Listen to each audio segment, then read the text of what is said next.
Hi, ladies and gentlemen. I'm Tanya June Moore. Welcome to Sedona International Film Festival 2016.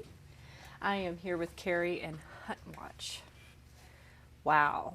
Intense is the word that keeps coming up when people see this documentary. Yes, yes. So let's just start there. Tell the audience what this movie is really about. Yeah, it is incredibly powerful, and I heard that a lot last night and in talking to folks here. It's about a challenging subject. It's about the commercial hunt for harp seals in Canada, and that's not an easy story to tell. Mm-hmm. So we're looking at it primarily through activists, but also as much as possible trying to get the perspective of seal hunters as well, and then the politicians who are really calling the shots and all of the red tape that goes the red tape, yeah. How long did you work on this? First of all, how many years? I had the idea 6 years ago, and it was about 3 years of production. And how was it going around for 3 years? It's a long time. I mean, I think everybody here knows that there's, you have to be in it for the long haul to make a film, and this is no exception. And tell the story. Yeah, you just really have to, believe in the story and stick with it no matter what.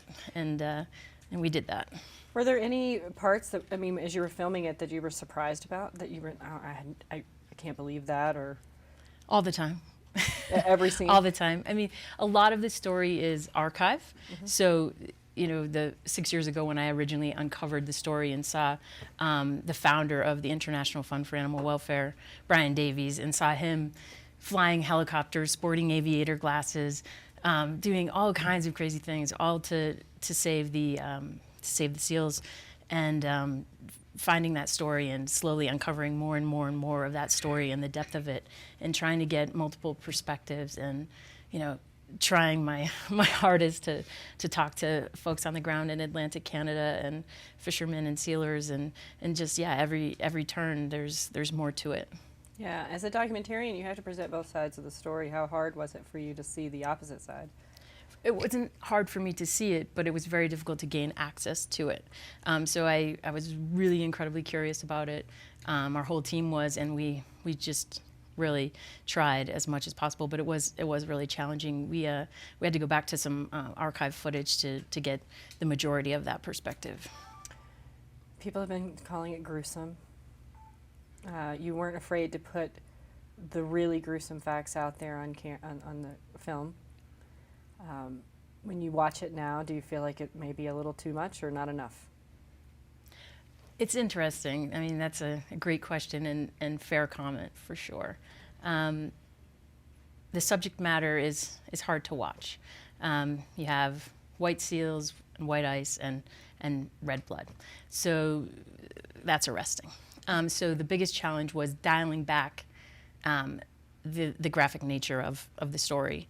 So that was the biggest challenge. So in fact, some things you actually think you see that you don't. There's a lot of creative cutting. There's a lot of black moments where you're probably imagining something that could even be worse than what you're seeing on the screen. So that's one piece. But the other piece is, there's moments where I look at it and I think, kind of trying to sense the audience, like, okay, is everybody okay with that? What about all those, those piles of pellets? Was that too much? Something like that. Right. What point, is anybody wincing, or what's happening? So really just trying to take the temperature of the audience. Right. Well, and in a documentary like this, you almost have to shock them. Do you feel like you needed to give them a little jolt? This is the reality of it? No, it felt more like this story is so hard to watch, and that's the biggest challenge of it. It happens in a remote area that nobody can see. Nobody can get to the ice floes of Atlantic Canada. I mean, it's very, very challenging. So it felt more like how much, showing as little of the graphics stuff that we could, and still being honest to the story, actually. Felt more like that. How many hours of footage did you shoot for this? Oh, geez, I don't even remember. But it wasn't even so much how much we shot. There was about probably a half a dozen shoots that we did for the actual production, but it was really just hours and we went through hundreds of hours of footage And did in the archive.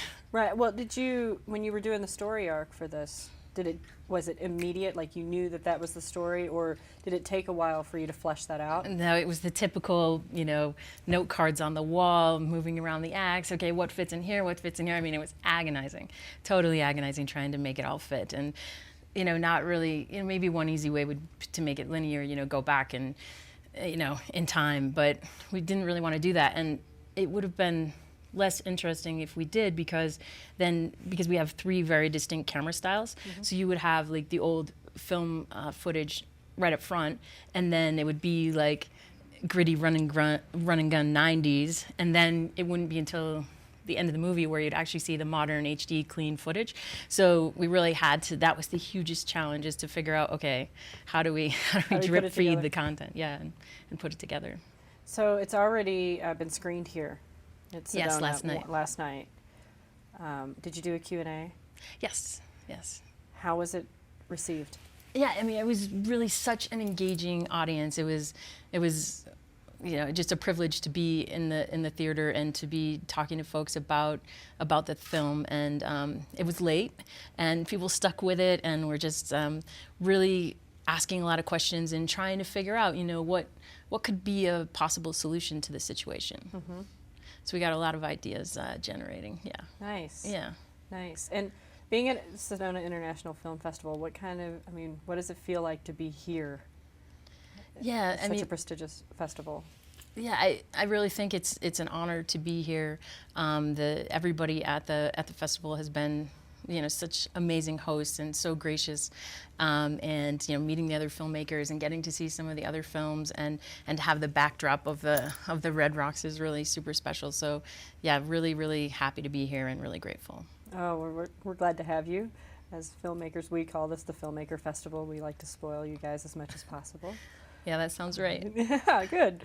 Well, I'm going to open it up to the gallery for questions. This is a tough one, so please. I was just going through your IMDb page, and I noticed that you worked a lot on a lot of nature documentaries. Has working with animals and telling stories about animals always been a passion of yours, or was it something that you kind of fell into when you started directing? Was telling stories of animals something you fell into? I did fall into it. I mean, I've always been an environmentalist first, but certainly love animals, and I did really fall into it. Yeah. And how did that happen? It was through working with the animal welfare organization, the International Fund for Animal Welfare, and just trying to amplify those stories, and then finding this gem. So nice. Yes. During the editing process, as you had hours and hours of having to watch some horrendous things, and you're putting it together, and I guess you're seeing the same thing over and over. Was it easier after a while to emotionally detach yourself as you're doing a job, or there were points where you just had to stop and basically pull yourself together, knowing what the content was, and then continue working? Did you have to stop and pull yourself together? For the audience, I have to repeat the question. It doesn't get less for me personally. It's always the content is very affecting for me. I think probably for the editors, it was a little bit, there may have been a little bit of that where maybe after you see it, the same shot 100 times, maybe they were able to detach a little bit. But for me personally, that didn't really happen. Was the end product what you wanted once you saw the finished film? As you had always envisaged? Was the end product what you thought it would be? The end product, more or less, was what our whole film team together wanted it to be. I think that we would have loved to be able to get a little bit more fresh perspective from sealers, and that would have been the only thing I think that I would have asked for. But we included as much of that as we could. Elliot? Yeah, I have a question for you as well. With the cause of this magnitude and the impact that it has, after people watch this film, they want to help. So upon your recommendation, what's the best way to get involved, since you have done a lot of work in those fields? What's the best way to get involved with helping this issue? So there's an action on the ifaw.org website that you can go to, and ask the Prime Minister of Canada to end the subsidies for the hunt, because the commercial harp seal hunt would not be happening if not for government subsidies. So that would be one action that everybody could take that would be helpful. And then I think, the power of film to make change. And so, if you're interested in this film, or if you've seen this film and you like it, please, share it with your friends and family. Go to huntwatchthefilm.com, check it out, look out for other screenings. Come to the screening tomorrow at Sedona. That would be great. I have a few posters that be happy to sign. Yeah.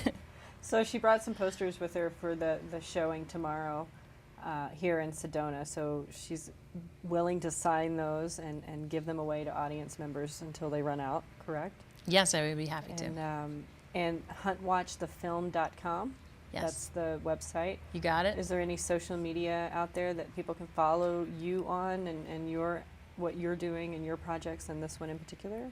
Yeah, so there's Huntwatch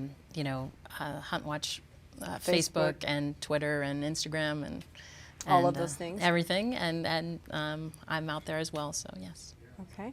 Is there any projects in the future for you that you're working on that you want to kind of plug a little bit or talk about? I think it would be too early to talk about the next project. There are things that we're, working on, but it's a little bit early. Okay. Yeah. Anybody else? Yes. So production equipment doesn't exactly thrive in those environments in which you're filming. So could you just talk to kind of what you used? Were there any challenges with filming that? So yeah, I guess the best. Did you want to read? Yeah, so the question is about the equipment and what kind of equipment you use in these conditions. So it's sort of, the film is sort of maybe a museum of different camera and film types, because it does date back to the early 70s. So it has pretty much everything known to man. I think one of the biggest challenges is, getting the footage in the first place, the remote areas, filming something that, filming an event and people that maybe don't want to be filmed. So there's a lot of aerial footage, sort of like, what they use for car chases and that sort of thing, mounted on helicopters, sometimes spy glasses. It really runs the gamut. And when we were, it's true, when we were filming the fresh interviews, it was Canon C300s primarily that we used at the time. Okay. Yeah. Anything else? Yes. I was at your film last night, and I actually did not know this, but I'm on your Twitter page, and I saw, how did you go about getting Ryan Reynolds to become a narrator? I'm so glad that you asked that. How did you get Ryan Reynolds to be a narrator for this? We asked. That simple. That simple. That simple. Wow. Yeah, so, yeah, really. Dial up the phone. Hey, Ryan, I was just wondering. Actually, my fellow producer called his agent, and, it's a job, and he was willing to take it in exchange for a donation to another cause that he really cares about. So, Very nice. Yeah, really a win-win, and such a privilege to have his voice in the film. It's perfect for it. Very nice. Very And nice. he's Canadian, so that would, that's helpful. Yeah. Yes, it definitely fits. Anyone else? It's been great talking to you, Carrie. And I really hope that this film gets out there and other people see it and see the severity of it. And I wish you all the luck in the world with Thank you this. so much. And enjoy Sedona while you're here. Okay, thank you. You're welcome.